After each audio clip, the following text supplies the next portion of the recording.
Kidney problem ఉన్న వాళ్ళు ఏమవుతుందంటే కాలు వాపులు వచ్చేస్తూ ఉంటుంది అనమాట. ఇంకా షుగర్ పేషెంట్స్ వాళ్ళకి కూడా కాలు వాపులు వచ్చేస్తూ ఉంటాయి కదా. దానికి చిన్న టిప్ ఏమి, బార్లీ ఉంది కదా, ఆ బార్లీని బాగా ఉడకపెట్టి ఫిల్టర్ చేసేసి ఉంటుంది కదా, ఆ వాటర్ తీసేసుకోండి. ఆ వాపులన్నీ కూడా తగ్గిపోతుంది.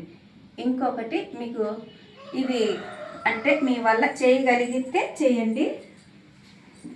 చూడండి, ఇలా గోడ దగ్గరికి వెళ్ళిపోండి. చేయొచ్చు, ఏం కష్టమేం కాదు, కానీ ట్రై చేయండి. కాని వాళ్ళు వదిలేసేయండి. చూడండి, ఇలా గోడ బాగా ఇలా టచ్ చేసుకునేసి ఇలా కాలు పైకి ఎత్తేసేయండి.